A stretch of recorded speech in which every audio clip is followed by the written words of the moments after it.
All right, I see us on Twitch, and I got an email, so that must mean we're streaming. YouTube says that the bitrate is really slow. Mm. Now live on YouTube. All right, now it popped up. Okay. Gotcha. All right, we ready?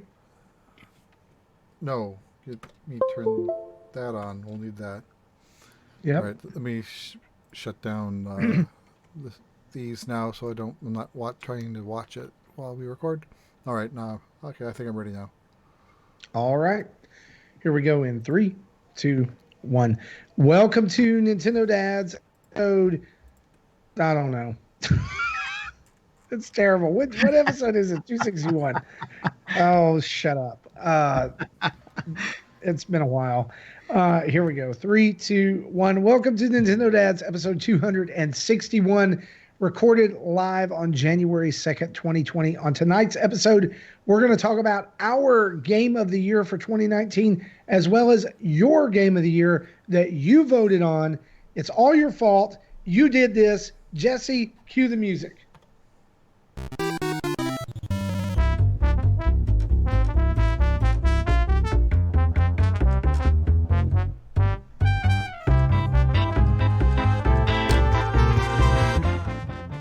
Hey, what's up, everybody? That sweet, sweet sound means it's once again time for Nintendo Dads. I am Marty Estes, and I am surrounded tonight by two of the finest gentlemen ever to walk this planet. It's fantastic to be back on the show. Say hi, Jesse Waldeck. Greetings. You're supposed to say hi. Oh, hi. Yeah, I'm not used to not working this long, and even in the past, even when I've taken a week off, I was still kind of half working, just keeping an eye on things. But this time, I really haven't had to. No one's texted me or paged me with, "We need you on a call now to figure something out." So nice. And it's probably been 3 years since I've taken 2 full weeks off in a row. So that's just, you know what? It'll be weird next week on Monday when I go back to work. You know what? You deserve it. Treat yourself. I have been. You deserve it. You deserve it. I've been. I'll talk about what I've been playing later. But if you've watched my Twitter, y'all know what I've been playing. Right, and you thanks to that off time, you've been able to put some significant hours into that game. And speaking of significant hours, all the way from Minnesota, it's Tim Off. I'm just gonna ignore you. No.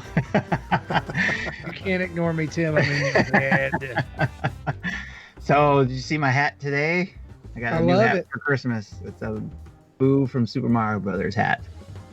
Is that where that's from? Yes, the Boo, right? Right? Yeah. No, but I do. I like, you always have the most stylish hats. You're like the Batman of hats. Is the background using pixel art, or is it more hand-drawn art?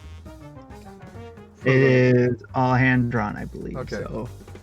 Dude, that is so super cool. Try to get it closer. The only thing I got video game related for Christmas was a Mega Man blind box vinyl toy. It ended up being base. And some Nintendo socks. That's okay. Hey, that's better than nothing, right? Because right before Christmas, I bought Jedi Fallen Order for myself, so I can't complain. Yes. Can I talk about that game? Is that allowed? Yes. Is it allowed to mention that game on a Nintendo show? Sure it is. It's fantastic. Guys, tonight on this episode, we've got our game of the year, as well as game of each quarter, as well as our honorable mentions and biggest Nintendo disappointment for the year. But before we can get into that and your winner that you voted on for game of the year, we need to get into the news. So let's do that, shall we?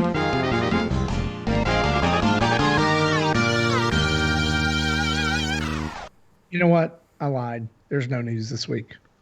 Nothing.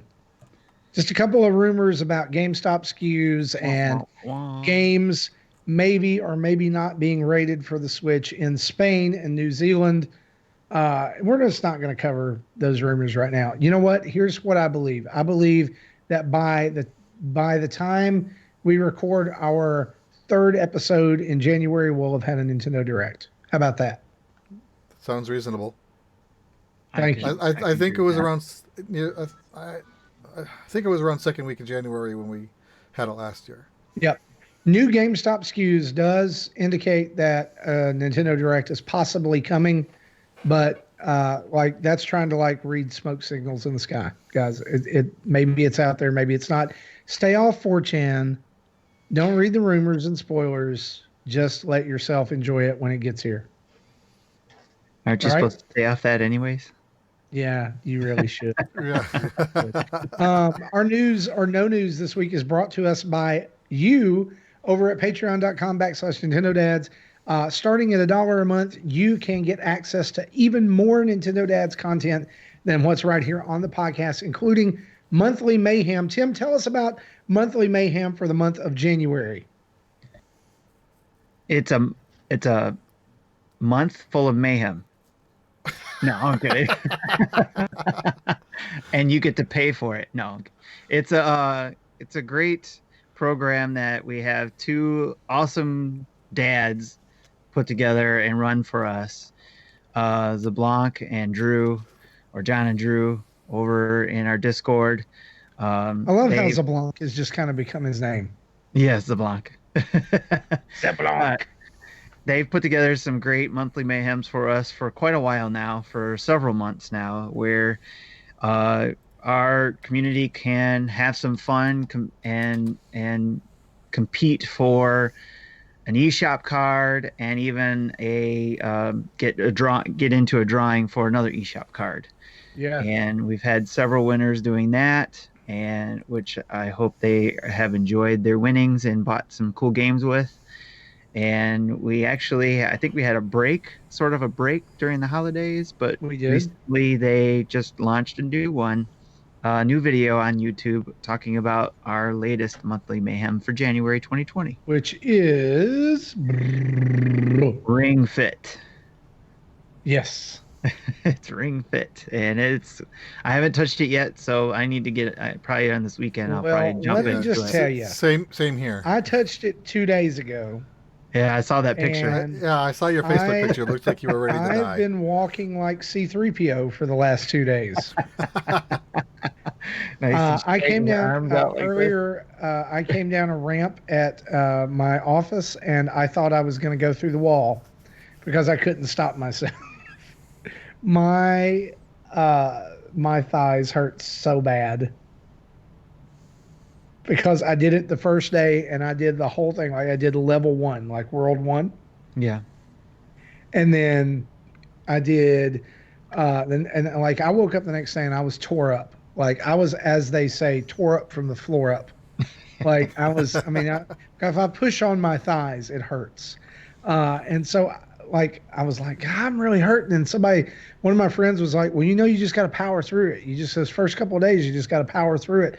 And so I decided to do it the second day and try to do World 2.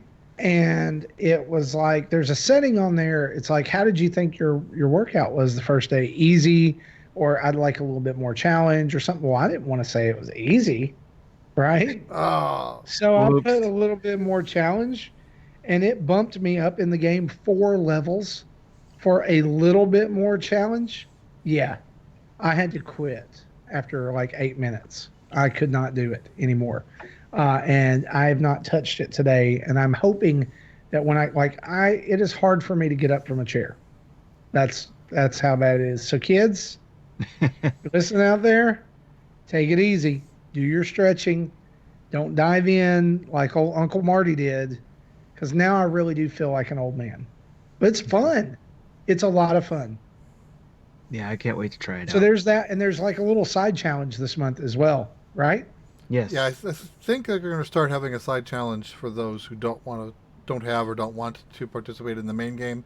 The side challenge is Super Punch Out from the Super Nintendo NES Online. Yes. One of my favorite games. I don't remember the exact point systems, but it's like 2 points for every the boxer you defeat, if you beat the game, it's 25 total. 1 point And for every fighter defeated, 25 one points for point. beating the Okay. game. Yeah, Yep. that is instead of Ring Fit. And what you have to do in Ring Fit is the mini games. I think there are 12 of them, Yes. and even if you tank on all of them, but you turn in some sort of score, you'll get at least 2 points each. So you can get 24 points for being lousy, which is 1 point less than being really good at the other game. So Yep. Yeah. pick and So there's a pick and risk choose. versus reward there. Yep. Absolutely. So that's Monthly Mayhem. You can find that over in our Discord server. You can be part of that Discord server for as little as $1 a month. And we want to say a huge thanks to our newest patron, Benjamin Courtlever, and others for being over there. And I'm sorry, I don't have that in front of me. We will mention you on the next show. I'm a bad host. Today's been a long day. But without further ado, let's dive into I think our Frank was the other guy. discussion. What? Frank. Super Frank Frank. Tendo. Super Frank Tendo, that's it. We're thankful for Super Frank Tendo and Benjamin Courtlever. Let's dive into this discussion about the 2019 Game of the Year.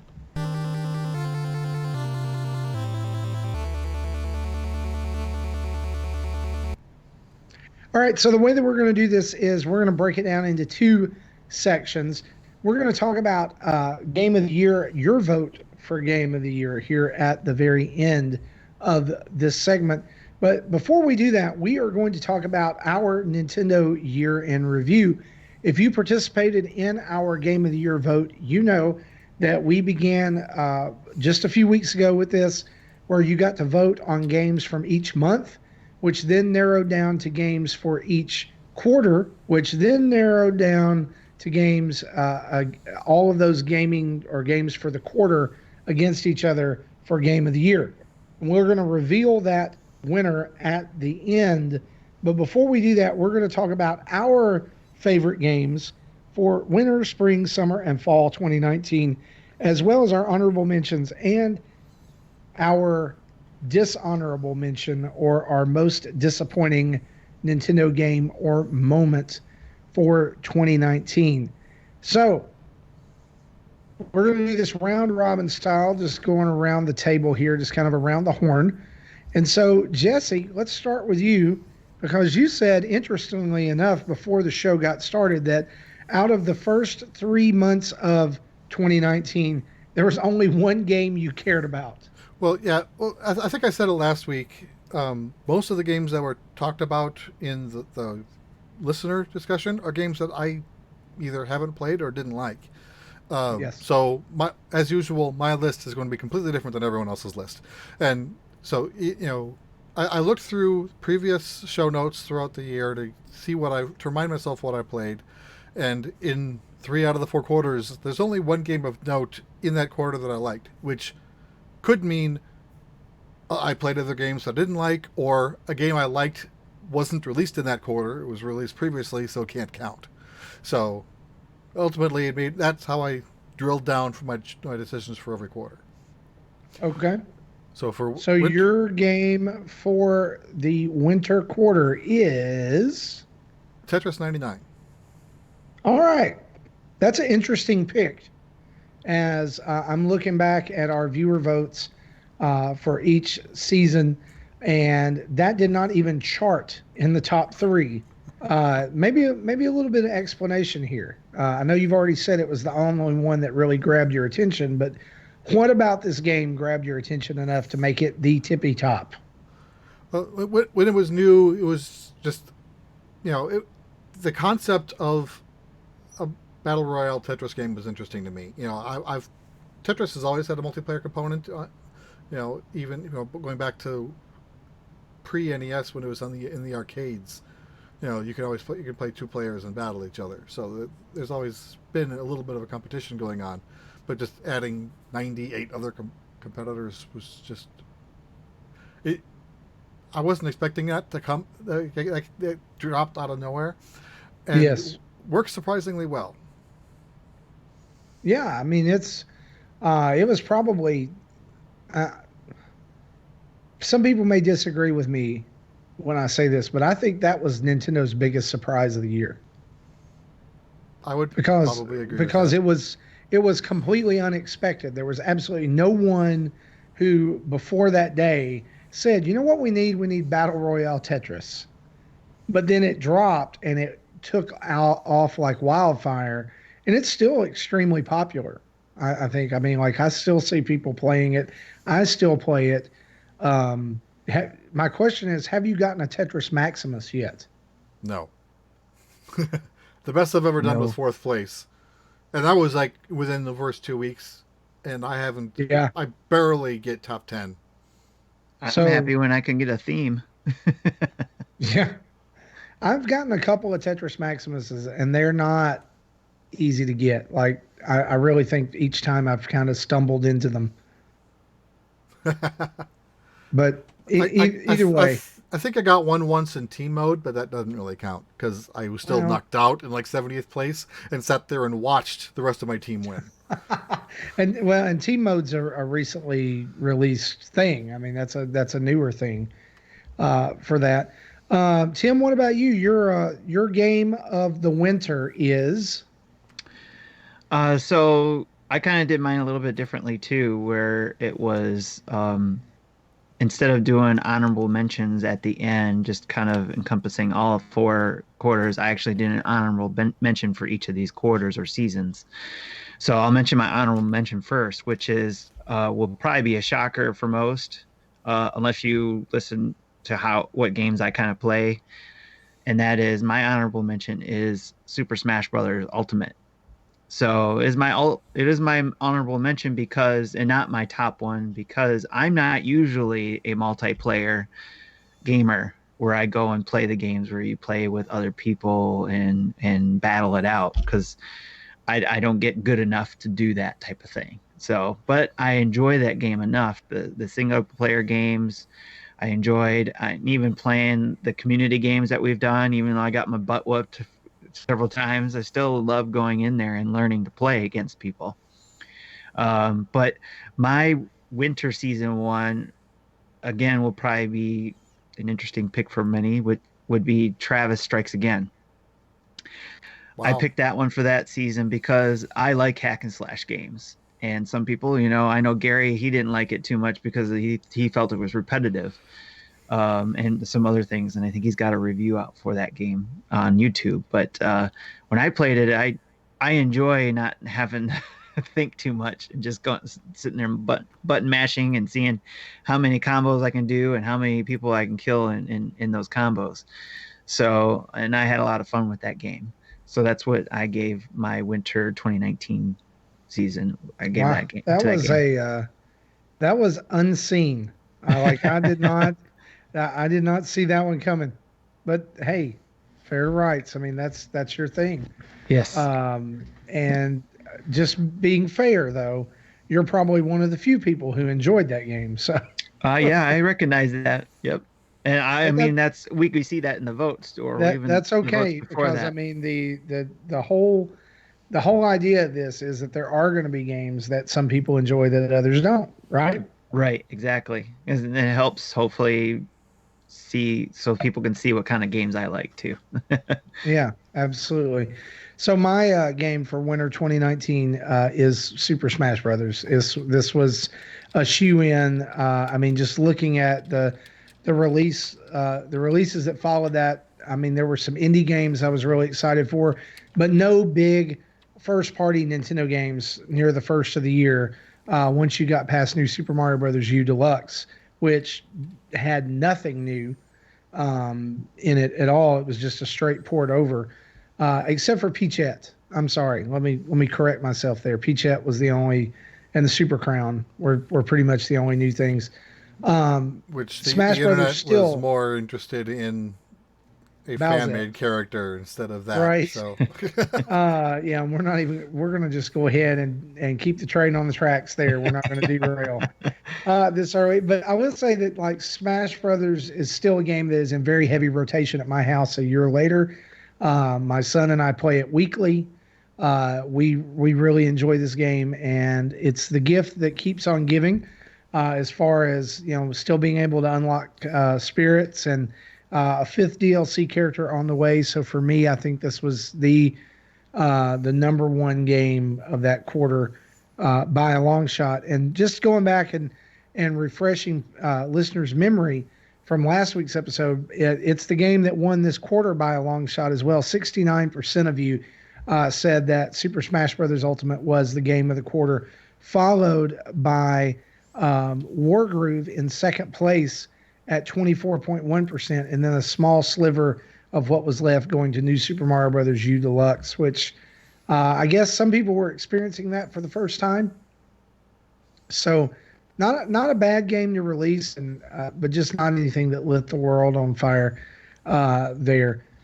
So that's our winner. Let's move into the spring of 2019. Again, this is March, April, and May of 2019. Tim, we'll start with you on this one. What was your honorable mention and your game of the quarter? Sure. So again, I'm going against the grain here probably, but my honorable mention was Cuphead.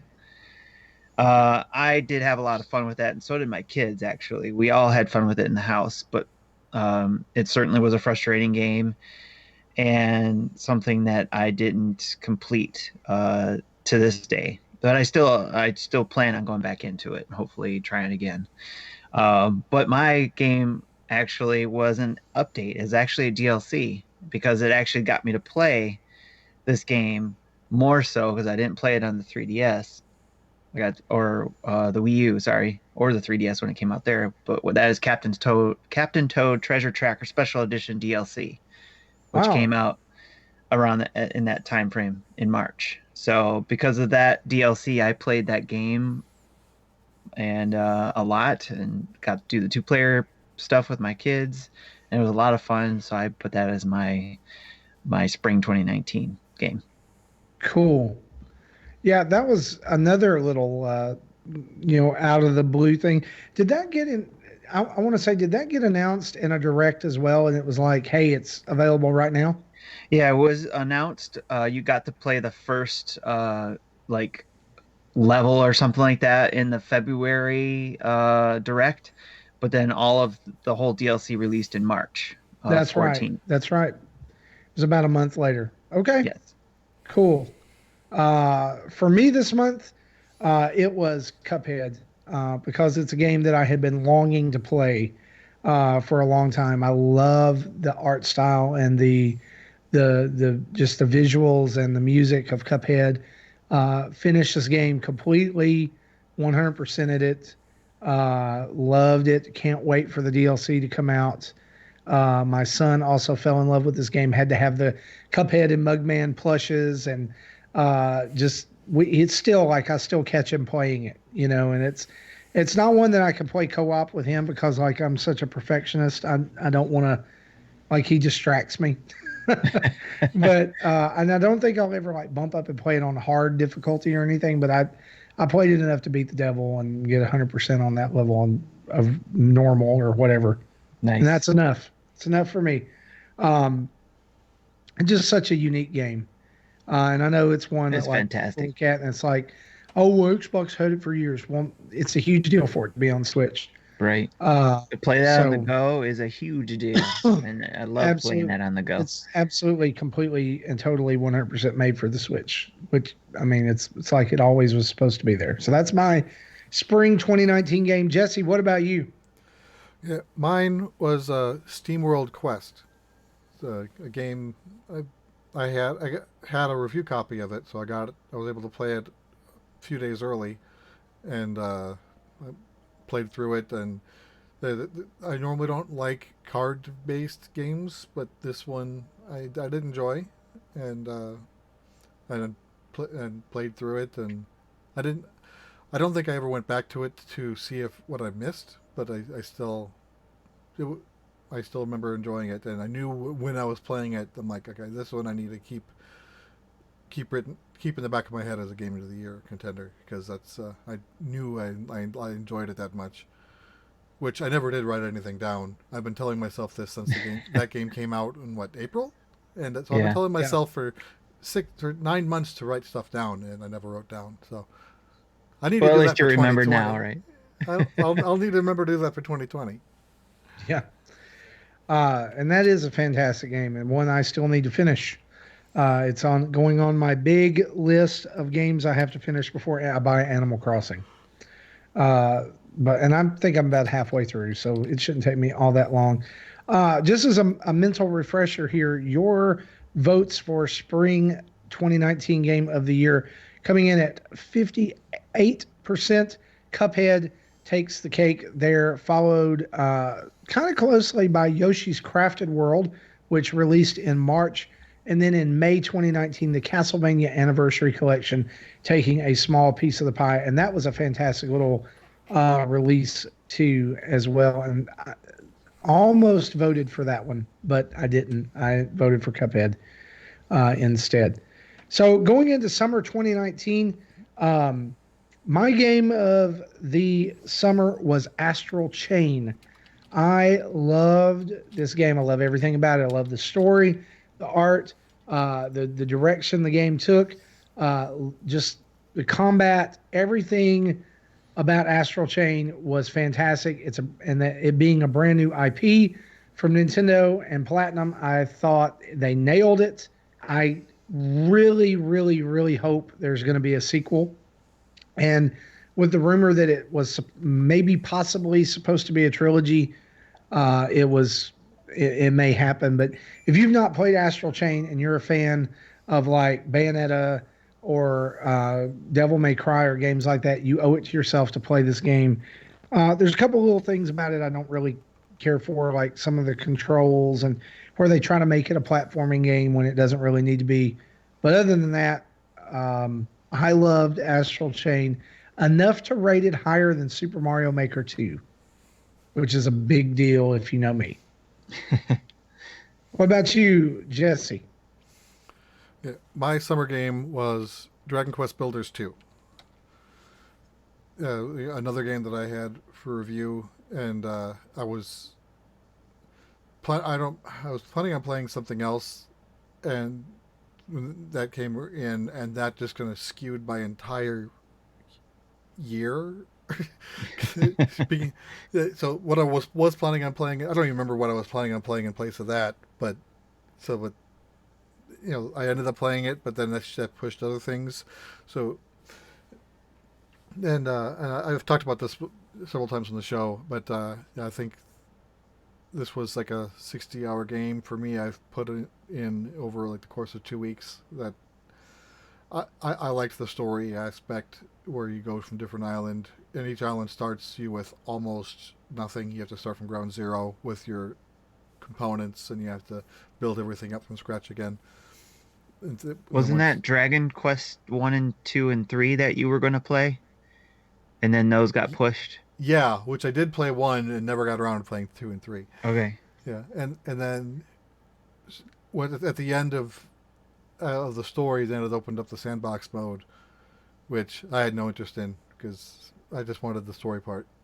And then, knowing how much I enjoyed that game, I did want to go back and play the original Dragon Quest Builders, which was released back in February of 2018, and I did that in the beginning of December, and finished it just before Christmas. Cool. Or just around Christmas time. I don't Awesome. see the Dragon Quest Builders 1 was about 40 hours. It says over 40 hours in my profile, so less than 45. And I think Dragon Quest Builders 2 was more like 65 to 70. More beefy of a game. Tim, what Yep. about you? Your honorable mention and your game of the summer. So during that summertime, that quarter, I had lots of games to play. And I'm sure most of you guys did too. But I actually have two honorable mentions. My friend Pedro being one of them, and Fire Emblem Three Houses was my honorable mentions. Um, my friend Pedro, just because of the fast-paced action game that it is and silliness that it has and all that kind of stuff, was just a blast to play. Fire Emblem Three Houses, I I struggled to between this and the other game to make it, my top for the summer. and the other game is Marvel Ultimate Alliance 3. Now, the reason why I made Marvel Ultimate Alliance 3 my top choice for the summer is because it seems like more of a summer game, because it's one of those quick jump in, play, again, brainless type games. There is some story there, there's some things to do and to keep track of, but a lot less to think of than in Fire Emblem Three Oh Houses. yeah. So it was a lot of fun to be able to jump into that game. And actually, I don't think I ever got a chance. No, once I got to play multiplayer with my son, but and then I did get to play a little bit too, a multiplayer with Justin when he was doing some streaming on it too. So that was a lot of fun. And the overall game and the premise of the story and everything was just a lot of fun, especially with after Endgame coming out and all that kind of stuff. It was just fun to be able to play a different kind of the comic version of Marvel and those stories. Yeah. And that is a fun game. One I feel like is very overlooked in Nintendo's catalog of games that came out this year. And I don't know why, because it should have capitalized on the insane popularity of Endgame and the Marvel Cinematic Universe, but for some reason, people just kind of largely passed on it, even though it got a good reaction when it first showed up in the direct. Right. Yeah. Yeah. And who knows if anybody gave it the chance that it needed, or if I kind of It think that the really two. hit at a bad time. It was like a week before Fire Emblem came out, but I Yeah. think those are two different games, anyways. Because They are. you know, They are, but it's kind of like Arms and Splatoon coming out at the yeah, same, around the same time. One cannibalized the other right, because took the attention over the other. Fire Emblem did go on to become insanely popular this Yes, year. So, it is a great game. Too. and yeah, So, it is absolutely. Yeah, So your summer, that's one that's currently in my backlog, the Fire Emblem. mine too. I need to finish it. Your summer 2019 votes, listeners, coming in at 48.3%. Super Mario Maker 2 takes the cake for summer game, but in our most narrow margin in the entire voting process, coming in at 41.4%, Fire Emblem Three Houses, showing again, as Jesse said, how insanely popular this game is, and one that people are still into. The Game Awards a few weeks ago proved that as well, with it winning fan choice, which was pretty surprising. But taking a small piece of this summer pie as well is Astral Chain coming in at 10.3%. More people need to play Astral Chain. That's what I take away from this. 89% of people need to play Astral Chain. Heading into the fall, this is September, October, and November. Just to refresh you guys, 51.7% of you voted for Luigi's Mansion 3 as your game of the quarter, followed pretty closely by Legend of Zelda Link's Awakening at 37.9%, and 10.3% voted for Pokemon Sword or Shield, not the dual pack. Tim, what is your game of the quarter here? so my honorable mentions again. There was a lot to play in the fall, so I have a couple honorable mentions, and that's Ghostbusters Remastered and Creature in the Well. Both those games I got to review and do videos on. And Ghostbusters, I think, is especially with the Ghostbusters movie coming out next or this year now, in 2020. I'm even more stoked to keep playing this game. I didn't finish it, but every time I jump into it to play it, it's like I'm playing a sequel that we never got to see. It's like Ghostbusters 2.5 or something like that, or or even three if you want to call it three, because I don't think this new one's even called Ghostbusters 3, but it's I don't think still it is. yeah. It's I've had a lot of fun with that game, and Creature in the Well is a great indie game as well. Great jump in. It's a Is short that the game. one that's like pinball lightsaber Yes, type game? yes. It's it's very different mechanics, but once you get the hang of it, you're bouncing that pinball, and once you get the idea of what to do with that pinball, being able to split it off into other uh, ball of light, I guess, if you will, to get the most points out of what you're destroying. to open up each area. It's a really fun game, and it's another one I want to go back to. It's one I didn't delete. I kind of looked at a lot of these as, did I delete these off my Switch after playing them for a little bit? So on a lot of these, I did not. They're still on there waiting for me to, I go in every once in a while and keep playing. But lately, I've been focusing on Luigi's Mansion 3, and which is my fall 2019 seasonal game. But I have to say, I don't know if this is cheating, but I'm going to do it anyways. It's tied with another game because I could not divide the two. It's cheating, but we'll allow it. So Luigi's Mansion 3, I played a lot of, but every time I wanted to take a break from that game, or whenever I got started just playing on my Switch and then going to Luigi's Mansion 3, I would play Asphalt 9. So it's tied with that game, Asphalt 9. Those two games go hand in hand for me right now. Asphalt 9 is a free-to-play racing arcade game, and you can put money into it by buying packs that you can get parts and car blueprints and all that kind of stuff to unlock cars and unlock more capabilities for your cars.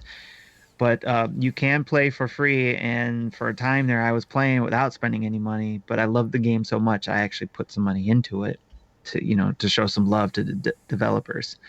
But I think it's I think it's the best racing game on the Switch right now. But I'll be honest, I didn't get to play like what was it, Club 2 or whatever. A couple of racing games that are out there, so I didn't get to play a lot of them. But Asphalt 9 really grabbed my attention, and it is part of fall 2019 season for me. Cool, which is totally unique. Like, I downloaded Asphalt 9 and played it and really enjoy it. I think that game for me scratches the burnout itch.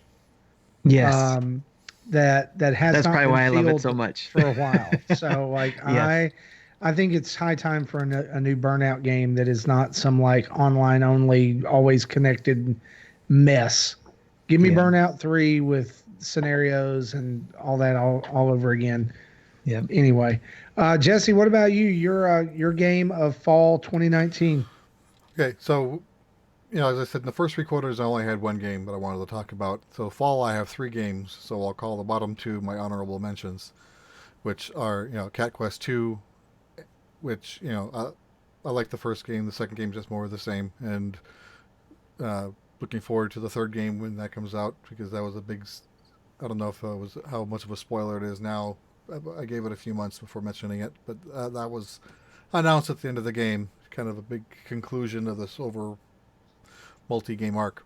And my other honorable mention is Little Town Hero. I know that game didn't get a lot of love, but I did enjoy it. Again, it was a card-based style RPG that it grabbed me, and I was able to play through to the end. That last boss threw some new twists at you.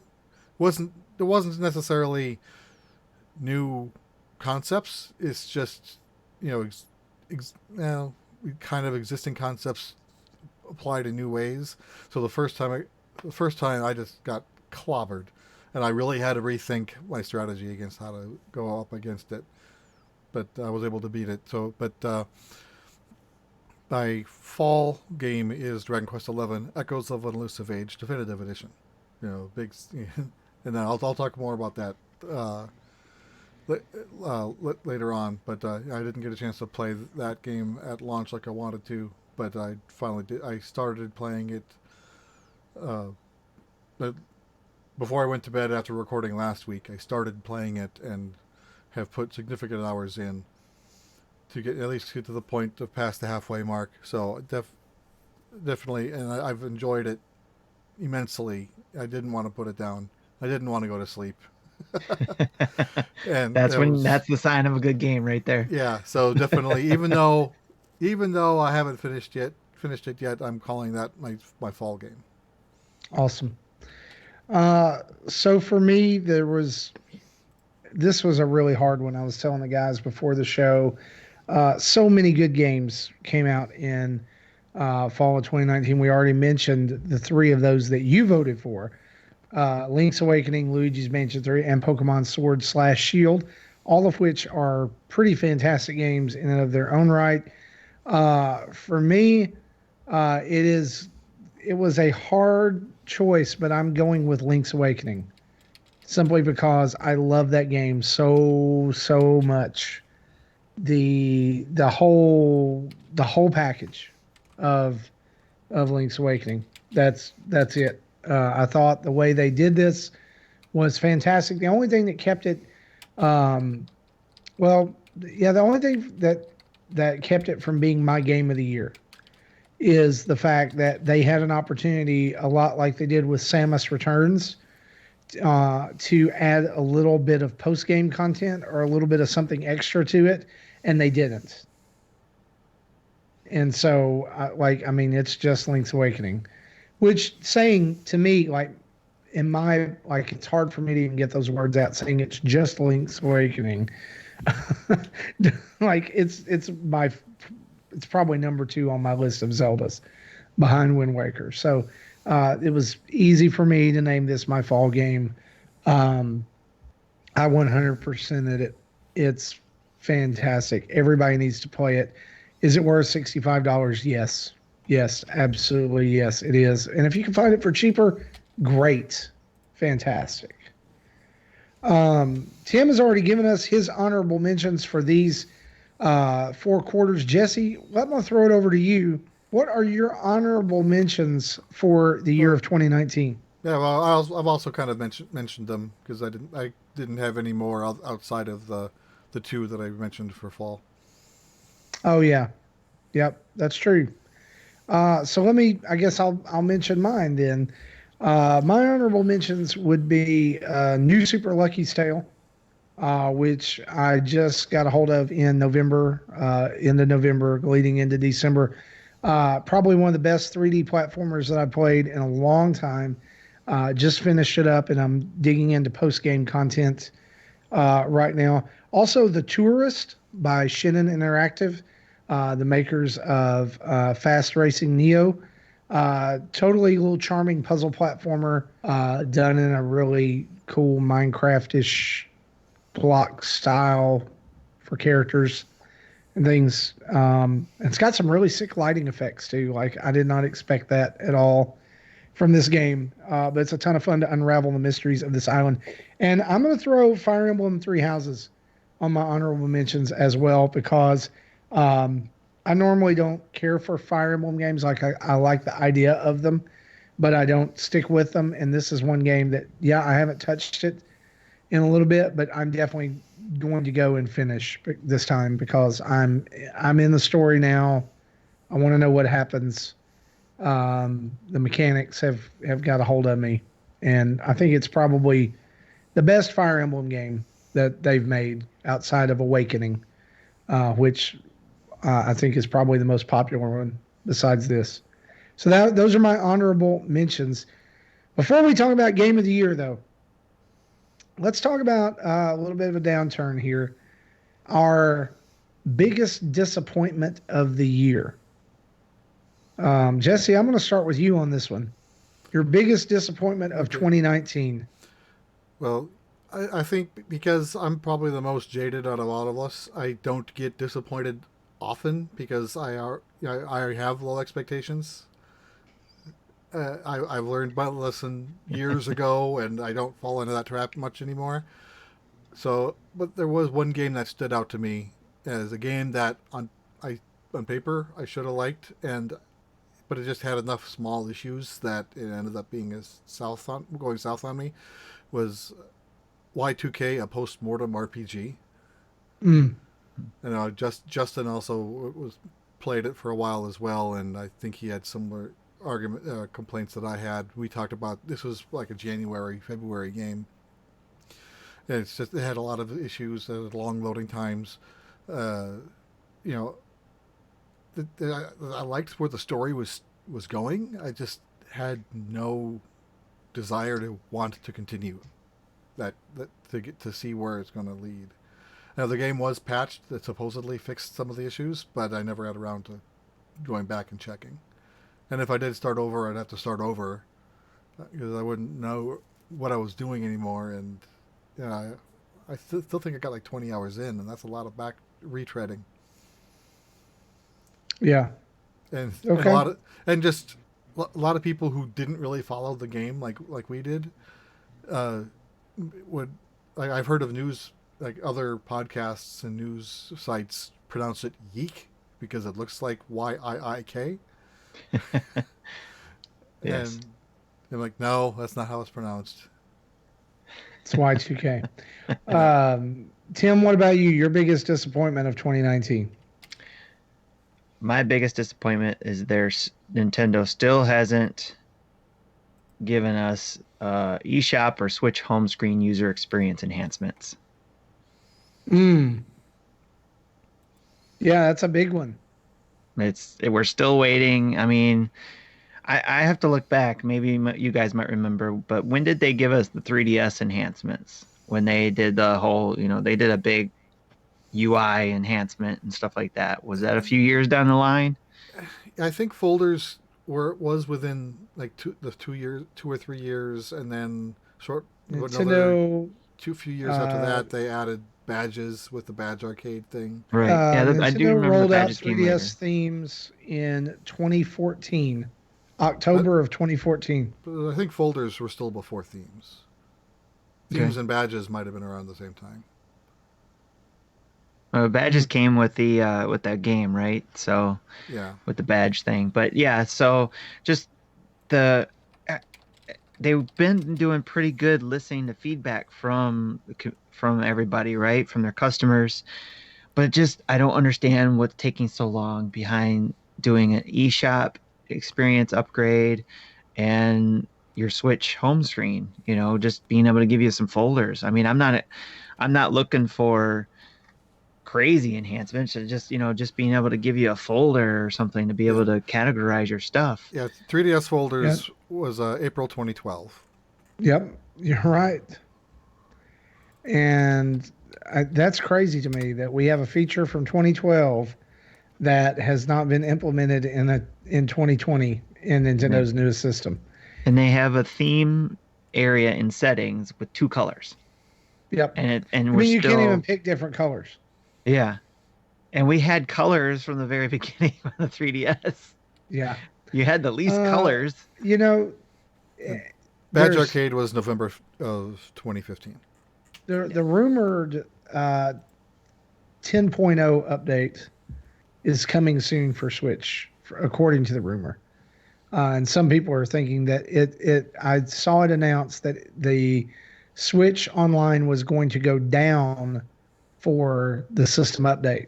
Like it was going to go down for maintenance.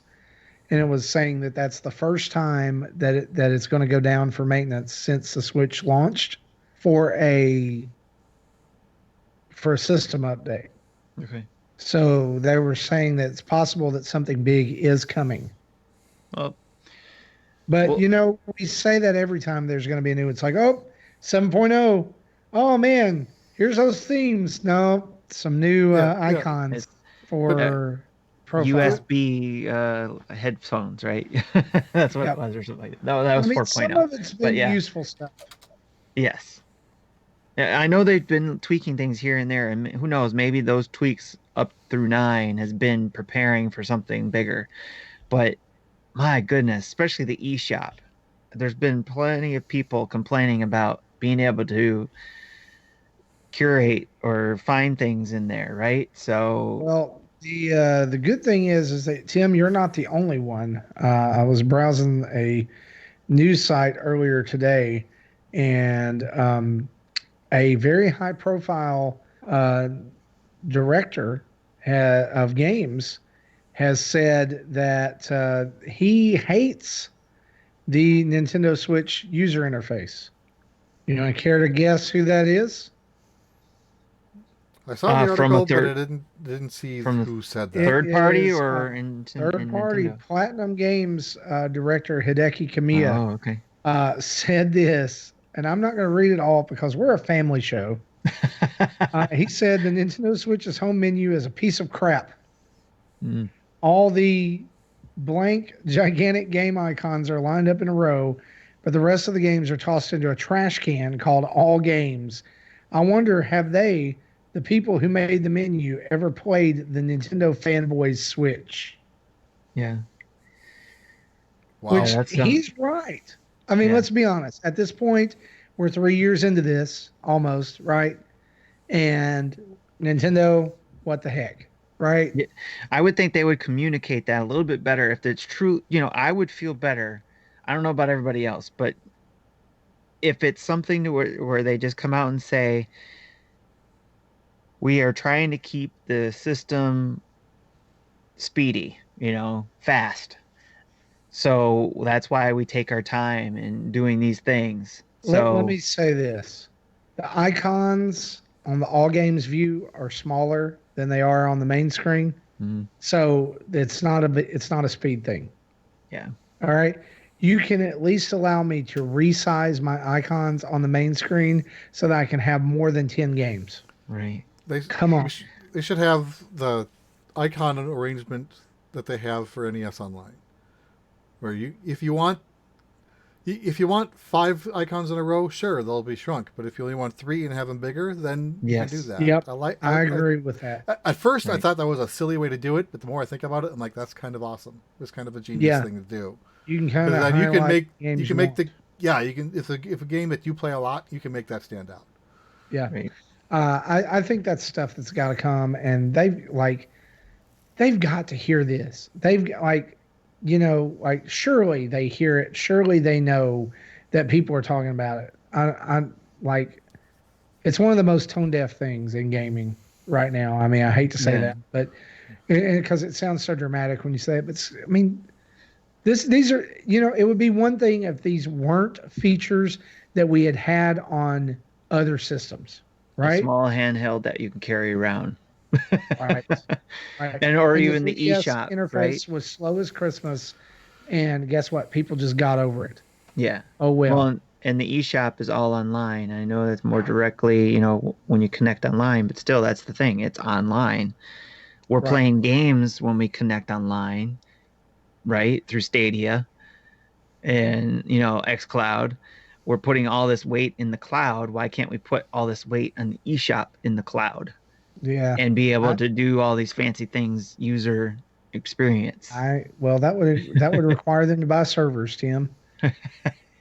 I'll we know pay how my Nintendo feels $30. about I'll that. pay $10 more if I have to. Yeah, we might have to bump up that Nintendo Online payment. Right. But anyway, for me, my biggest disappointment of the year, and this is going to be out of left field, but I don't care, is the remaster or redone version of Super Monkey Ball Banana Blitz. It sucks. I'm sorry. Oh, There's sucks to hear. There's no way to say it. It sucks.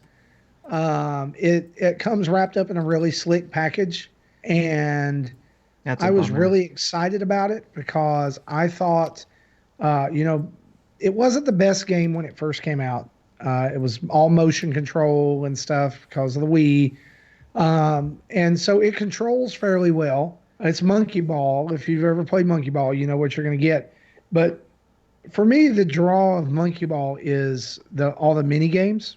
Yeah. And like when my wife and I were first dating, my father-in-law and I bonded over Monkey Golf on the original Super Monkey Ball, with all its crazy courses and the monkey Right. target and all that, pool and Monkey Ball too. And so I thought a lot of those were going to be in there.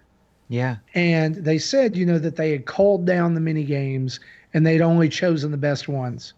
Well, out of all of those games I just mentioned, the only one that exists in Monkey Ball Banana Blitz HD is Monkey Target. All the others are crap.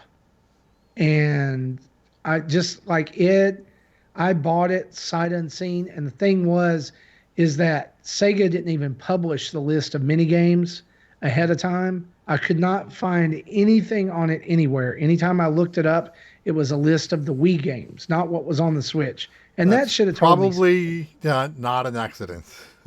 Oh, I know.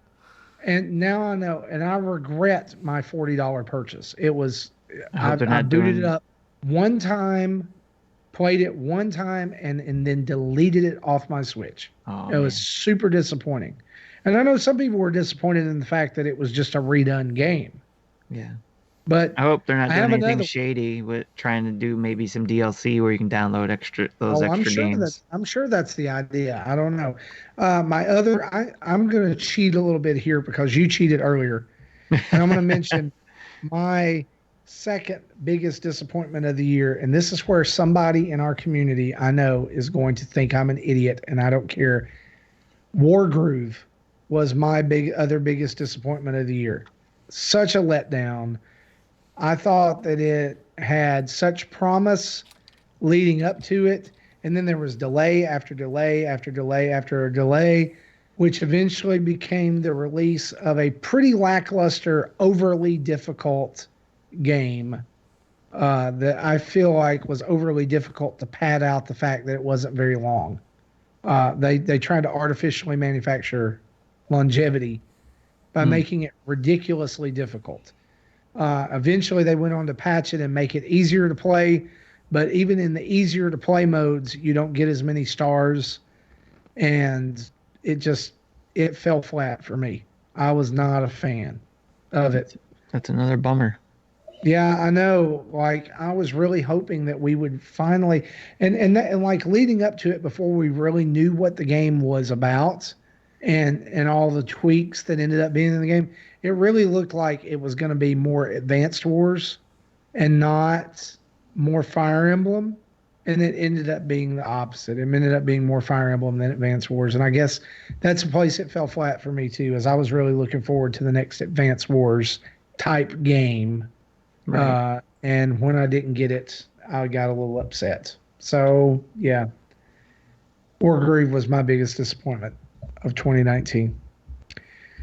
Well, let's shift gears here and brighten it up a little bit and talk about our game of the year. Jesse, we'll go to you first.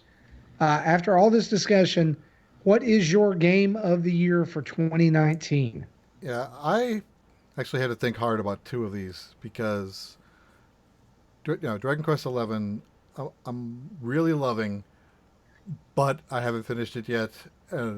I think if it would, if I had finished it, then it likely would I would call it my game of the year. But because I don't know where this is, how if it's going to end as strong as it started, I don't want to commit to that yet. So I'm going to call Dragon Quest Builders 2 my game of the year, which I knew, before I started playing Dragon Quest 11, I knew Builders 2 was my game of the year up to this point. It's just whether I was going to be confident enough in Dragon Quest 11 to topple it or not. And even though I'm like almost 50 hours in, I'm like, I'm not really confident. So Dragon Quest Builders 2, my game of the year. Awesome. What about you, Tim? So before I announce mine, I have to share my wife's game of the year, actually, if you guys don't mind. No, go Uh, ahead. because she got a Switch Lite back in when they came out. Was it September? That's when Yep. they came out. And her game that she bought, so it's new to her for 2019, is Stardew Valley, and that's her game of the year because she's been constantly playing that game and loves it. So, because I asked her, I told her what I was doing, and she said, "Well, if I named mine, it would be Stardew Valley." And I said, "Okay, I'm gonna call you out then." So, yeah, so Stardew Valley is her, but mine is Luigi's Mansion 3. That is my game of the year because even though I haven't beat it yet, unlike you, Jesse, I'm pretty confident that this is going to be my game of the year. And even though I'm playing it into 2020 still, I'm still having a blast with it, having so much fun with it. I love the art in this. The art is, I think, one of the best, um, most defining way to represent Nintendo that I've seen in a game, if that makes any sense. So more than Super Mario Odyssey, I think. I can't say Breath of the Wild is defining of Nintendo. It's more of when I think Disney, I think of like Mickey Mouse and all that kind of stuff. And then when I look at Nintendo, you look at their characters and Luigi's Mansion and the care they took into the animation, the art style, the story, everything that I've been playing so far has been at that Disney level to me. So that's why I think it's game of the year for me. Yeah, let me chime in here and agree with you on that. I think Luigi's Mansion, or I know the Luigi's Mansion 3 was my game of the year this year. It was the game I looked forward to the entire year since it was announced. It's the one of the top Nintendo franchises for me. I love Luigi's Mansion, even though there were things near the end that I thought were wrong with it. Particularly the final boss fight is ridiculously stupid. That's what I heard. Whoever thought it was a good idea, and this is not a spoiler, I'm just saying this, I'm not going to spoil anything about it other than this. Whoever thought it's a good idea to get to the final phase of a boss fight and put a time limit on it is a moron. Yeah. Stupid. That's ridiculous. Not Has when there it's been already. Has there been any other timers in any other part of the game? No. Yeah. You know, if you're going to do that, at least do it another time so it's not a surprise. Yeah. But that's just the And can I'm going to throw this in there too. And I don't care if it's sport, especially when your attacks on that final boss have to depend on a random thing happening during his attack pattern. wonder if they. Tim, am I ended up- right about this? I thought I you said haven't, he didn't I haven't finish gotten it that yet. far yet. Oh, So- you haven't got that far yet? I'm so Yep. sorry. No, it's okay. Hey, No, I won't remember. Just know on the front end, I'm telling you when you get there, prepare for the BS. Yeah. Makes me All right. makes me wonder if they found a way to cheese it, and instead of fixing it, they just said throw a timer on there. Then now they can't cheese it anymore. Yeah. I mean, okay, there's a story beat in it so the timer makes sense in the story part of it, but in the actual gameplay carrying it out, it was a poorly chosen idea. Yeah. And I saw, like our community complain about it. A couple people in our community complain about it too. So I did see those things, but it hasn't deterred me from making it my pick of the year. Yeah, I mean, the rest of it was great. I thought atmosphere-wise is one of the best games for the Nintendo's career. I think they absolutely just nailed it. And like you said, the animation and the characterization in the game, just bar none. Luigi's Mansion 3 Game of the Year. Which brings us to your Game of the Year. And by your, we mean you, our listeners, who voted all along, following along 3 steps of this, voting by month, then voting by quarter, then voting finally for your Game of the Year. And coming in at 39% of the vote. By the way, again, I said earlier about a close margin. This is actually our closest margin, 39% to 36.6%.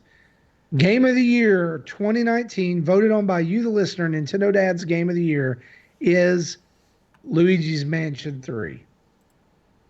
Well deserved for the team at Next Level. They put their heart and soul into the game. It's fantastic. Followed up at second place at 36.6% with Super Smash Bros. Ultimate. Again, well deserved there as well.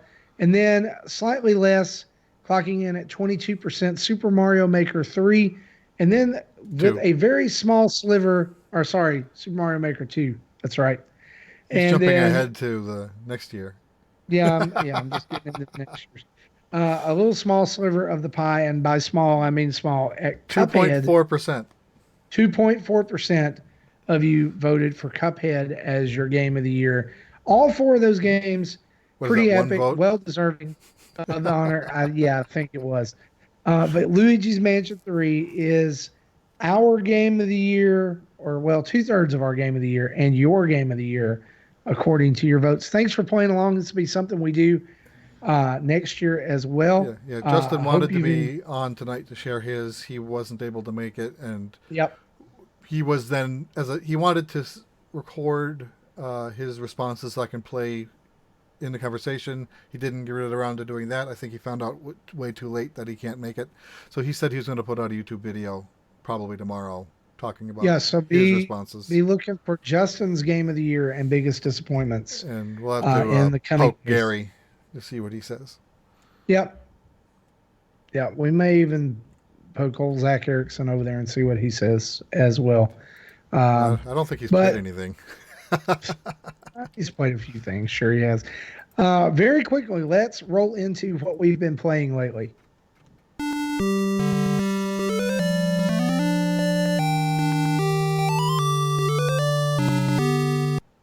Jesse, you have already alluded to this a little bit along with your break from work, but you have been playing what?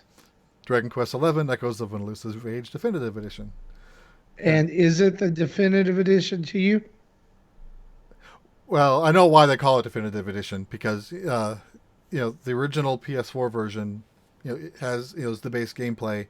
This adds content to that didn't exist in the PS4 version. So, in addition to the 2D mode, which is basically the 3DS version of the game that was released in Japan, that you can swap in and out of in sections. It's not exactly a real time thing because I haven't tried the 2D yet, but I heard that they play fundamentally differently. So I want to play through again in 2D mode to see how far I get and if it's easier or harder. But I heard that it's doesn't take as long to travel from point A to point B, so it may require a little grinding because you don't get as many random encounters. Versus when you're in the 3D mode, you have plenty of opportunities to fight if you want. But yeah, so I am almost 50 hours in, in 7 days of play, and around I got what Drew tells me is about the halfway point. This big story plot twist gets thrown in around hour 40, and Gotcha. and I haven't had to grind, and in fact, at some areas I still feel over leveled because I've been putting on Twitter videos and screenshots of things that I found amusing. One of them in a dungeon, I was approaching a dead end that had a treasure chest in it, and I got ambushed with 5 marionettes. They ran away from me. So, and with the battles being, I'm using a lot of what's the term they use? I don't remember off the top of my head. But I let the NPCs decide what they want to do, as opposed to me telling them every time. And I'll talk more about that later too. But that does speed things up because most of the time it does make pretty good decisions of what to do. There's a few times I've had to throttle it back, but I still give it a different option to do instead of just follow orders every time. I think the entire game I've put it on follow orders to make a specific decision less than a dozen times in 50 hours. So if you're curious about the franchise, I think this is a good place to start. It's definitely not a very challenging game, but that story has me in its grasp and does not want to let me go. I've gone to sleep at 3 o'clock or later more times than not in the last week. That's awesome. It's good when a game keeps you awake because you want to play it, right? Right. Awesome. Tim, what about you? What have you been playing?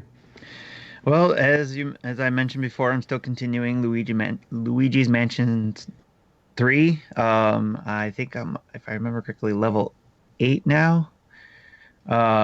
So making my way through it. Again, it's splitting my time between that and Star Wars Jedi Fallen Order. So I've been having a lot of fun with that game. I won't continue to keep talking about that, but I'm still playing those games. And this evening I started Pokemon Shield because we, as a family, got that for Christmas, and just finally got around to being able to start that. One, because just the timing, and two, because my kids are like, you gotta play it, because they want to start doing raids. My daughter's already I think she just beat the Ghost Gym, the Ghost Pokemon Trainer, which is I think the fourth gym. she said. Mhm. So, and I'm really, it's funny to watch my kids play because I don't think they've gotten into Pokemon as much as they've gotten into this one between the two of them. Because my daughter's got Shield, like, no, she's got Sword, and my son's got Shield. What, did we lose him? Both started late. There he, What's that? you were frozen for like the last 10 seconds. Oh, did you hear me or am I still frozen? No, I hear you now. Okay. I was just saying the four of us in the family got the gift and the Pokemon as gifts. And my daughter's got the fourth gym. My son's, I think, only at the second gym. And my wife and I just got started. So, but my kids are really wanting us to get going further because they want to start doing some of the raids, I guess, that are in the game. So, but so that's what I did today is I got started on that. Yeah, my son And was then, over yesterday and was playing that. He loves the raids, and he gets he gets enough XP candy from doing raids that he has all three starters at level 100. wow. I think all three of his starters are shiny that are at level 100. Of course Dang. they are. Of course they Yeah, are. this In is fact, my daughter shiny caught hunter. her first shiny Yeah, too, and actually. and there was an event. There's an event. I don't know if it's still going on or if it ended today, but where you can get is a Magikarp in raids with a decent chance of having a shiny Magikarp. He has a total of 7 shiny Magikarp, not including the 2 shiny Gyarados he has. So he literally created a party of shiny Magikarp and put it out there. This is Wow. an amusing screenshot. That's awesome. And the last thing I haven't touched yet, but I downloaded it because I want to try it. I was reminded of it from the community, and that was Lode Runner Legacy. I downloaded the demo, um, and it's a classic game from the what was it, Jesse? The wasn't Atari, was it? It was like the Apple II era. It was Yeah, Commodore 64. It was a really old computer game. that's Pre right. NES. Yes. Yep. And It so, did but the original game did get an NES port, which is kind of half-assed, just because it has the game zoomed in enough that you actually have to scroll, which defeats half the point of the game. right. Yes, but it did look like a lot of fun. Even the classic Legacy game looks a lot of fun, and then they redid it, and that's why you got this Legacy version where they have redone levels, and it looks like fun. So I wanted to try the demo before I actually bought it because a lot of times, looks can be deceiving. So, but I did want to try it, and it's a game I remember. I think my uncle playing because when I looked at it and saw the original screenshots, I was like, oh, I remember seeing that my uncle play that. So I'm want to give that a try. Plus, I got a bunch of games that I got for Christmas that hopefully I'll be able to dive into at some point. But that's where I'm at right now. Awesome.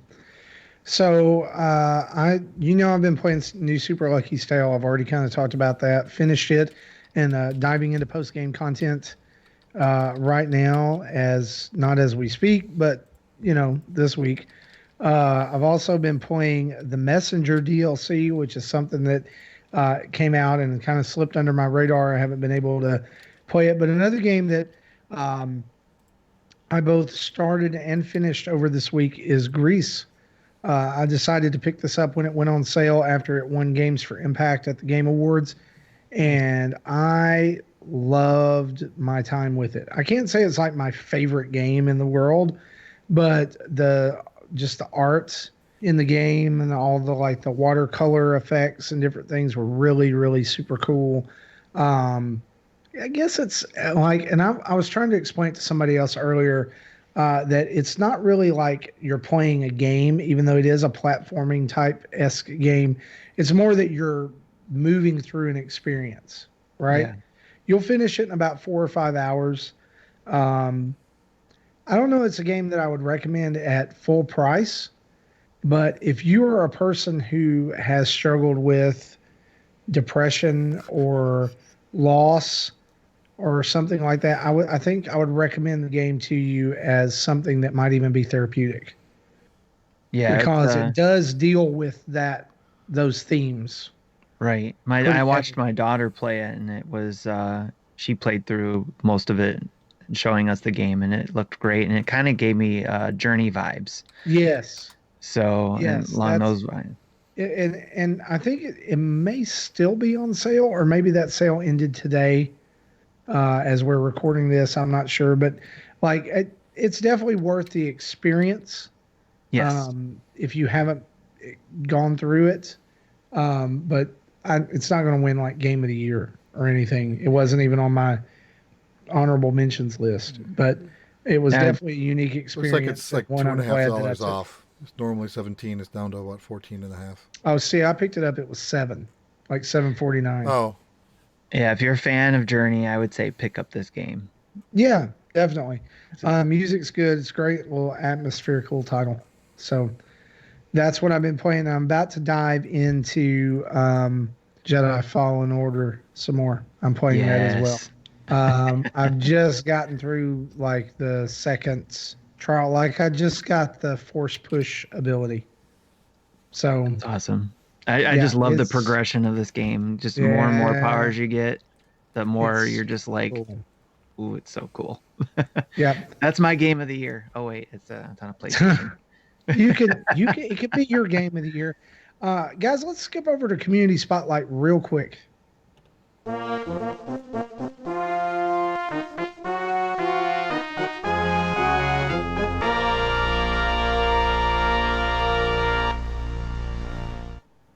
Before we get into an email question, November 2019 and December 2019 monthly eShop card giveaway winners are as follows: Mike BC85 and Richard Escobar. And so we will be contacting you in the coming days to give you your November and December monthly $25 eShop card giveaway. And you get entered into this simply by being a patron of the show. So for as little as $1 a month, you can go over to patreon.com/Nintendo Dads and you get entered for a chance to win $25 each month that we are giving away, where you can go pick up Grease or Load Runner or Pokemon or Jedi Fallen Order. No, you can't do that. or about 35% of Dragon Quest. Yeah, yeah, totally fine. You can get Jedi Academy, right? Yeah, So, you can get Jedi Academy, and very soon you can get Lego Star Wars: The Complete Skywalker oh Saga yes, on Switch. I'm looking forward to that one. me too.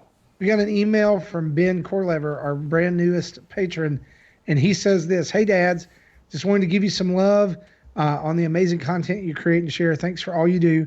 I just became a Patreon supporter and joined Discord. Long overdue, as I've been a regular listener since about episode 30. Wow, that's a long time. It's pretty awesome. Look forward to being part of the community and connecting with other listeners through that. Hope you're all having a great holiday season and enjoying some time with friends and family.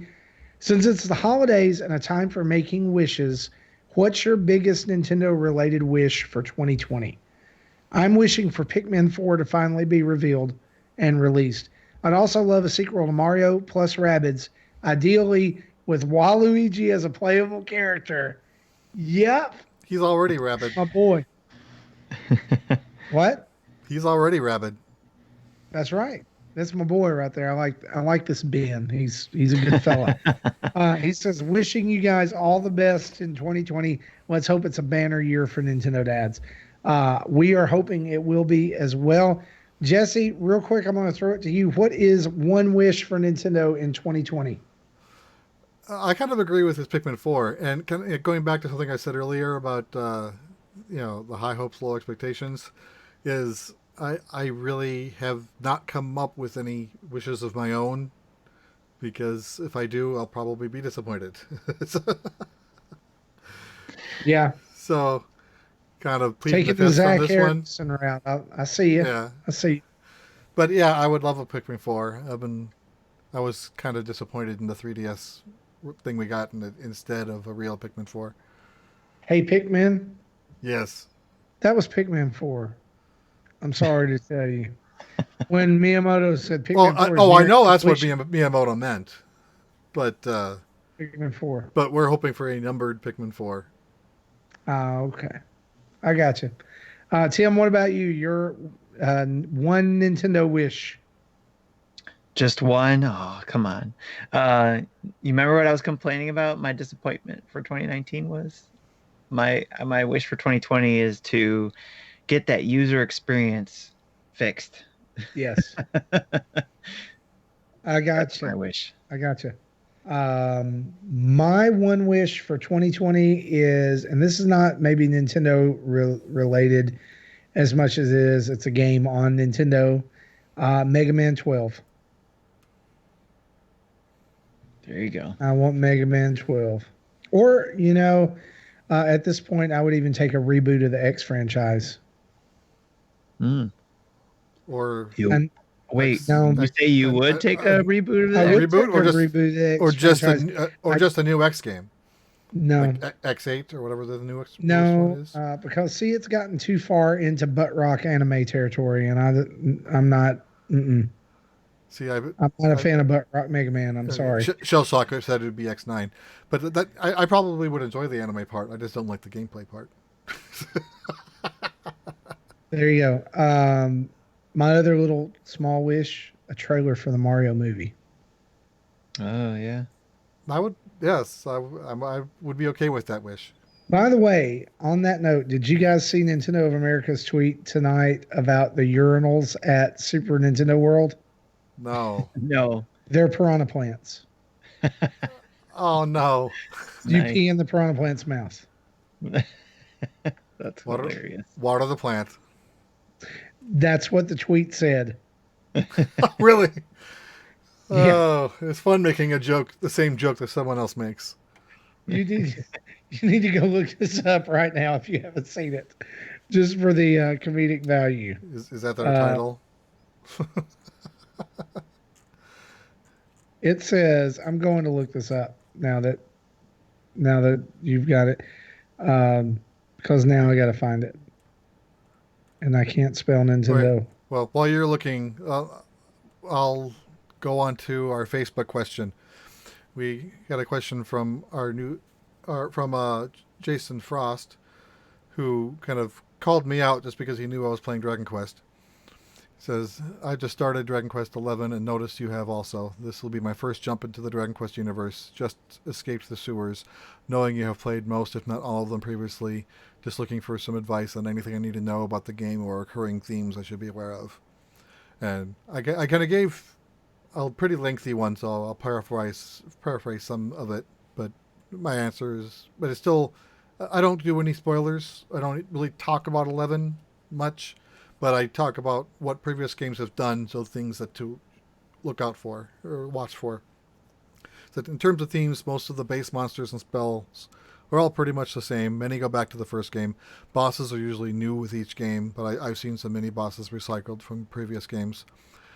I think something useful to know is how various weapon classes work.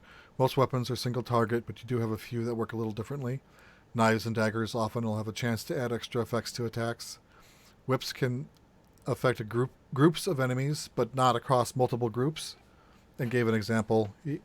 You encounter 4 slimes and a she slime. If you target the she slime, only she gets attacked, but if you target one of the other slimes, all 4 gets attacked. Most multi-target spells work the same way. Boomerangs will target all monsters regardless of grouping, as long as the spell bang. This is what I was trying to talk about earlier, but forgot the name. Use fight wisely for NPCs as much as you want. Don't think you have to always tell every character what to do. They usually do make good choices, and it makes the fight go through much faster. If you don't want them spamming their magic and want them to save MP, then tell them to focus on healing, which is what in the early game, that's what I told the Luminary to do. The overall gameplay loop isn't that much different than 8 or 9. The main difference is the story. At the time I wrote this, I was about 27 hours into the game, haven't needed to grind anything, and nothing has felt like filler. It's a great game. I've spent about 2 hours in the casino, but that was my choice to try to get a strong weapon versus a need to progress. And in my 50 hours, I think I've added 2 more hours in the casino, so that's like 4 hours in the casino. If you like this, I'd recommend going back to some of the older games. 5 is my favorite, but only being available recently on the DS may make the cart difficult to find. I think it might be an iOS version. I'm not 100% sure. 1, 2, and 3 are rougher, but at least it's available on the Switch. 7 and 8 are on the 3DS. 9 was good, but without Wi-Fi Connect functionality, it's not really playable anymore. At least not in the way it was intended. And then I replied again at about the 40-hour mark. When you see locked doors, red ones at first, which does get more into specifics of 11. Red doors at first, then ones that look like iron gates. Note where they are, as you'll want to come back later once you have the means to open them. When exploring, most ground spawns and hidden chests are seen at dead ends and along the perimeter of larger areas, so you'll want to check everything. Ground spawns will return to be looted again. And in towns, check every wardrobe, smash every pot and barrel, and look for in bookcases for hidden items, gold, etc. Awesome. Fantastic guide there, Jesse, for somebody who is diving into Dragon Quest and maybe doesn't know as much as you do. And you know quite a bit about Dragon Quest, and we're thankful for that. Yeah, as I haven't finished every game, but I have played every game with the exception of 10 because it never got a North American release. Yeah, awesome. Even though it was released guys, on 3 systems in Japan. Yep. That has been episode 261. And as we close out the show, we want to say a huge thanks to our Patreon producers, Chris Mears, Dave Ernsberger, and Sean Abbott. You guys are awesome for backing us there at that $30 level. And again, if you want to be a Patreon subscriber, you can head over to patreon.com/Nintendo Dads, where for as little as $1 a month, you can jump right in. And you can also go find us on our website at nintendodads.org, where you'll find all of our latest YouTube videos, tweets, podcast episodes, links to our social media and our Patreon page, and the Nintendo Dads shop for merch like shirts and stickers and duvet covers and all kinds of crazy stuff. You can get yourself a late Christmas present, or maybe since it's early January, just an epiphany present. I don't know. Or maybe just a January present. Just go on over there and buy something. All right. You can use also those gift find cards us, you got. Yes, gift cards work. You can also find us in most places like Patreon, Twitter, Facebook, Instagram, Twitch, and YouTube. Just type in Nintendo Dads. Hey, there we are. You can email us at nintendodads@gmail.com or podcast@nintendodads.org. Or you can call in and leave us a voicemail at 929-25-NDADS. That's 929-256-3237. So for me, for Jesse and Tim, and Missing Justin, and many, many more, this has been episode 261. Thanks for hanging out with us. We'll see you next time. Bye-bye.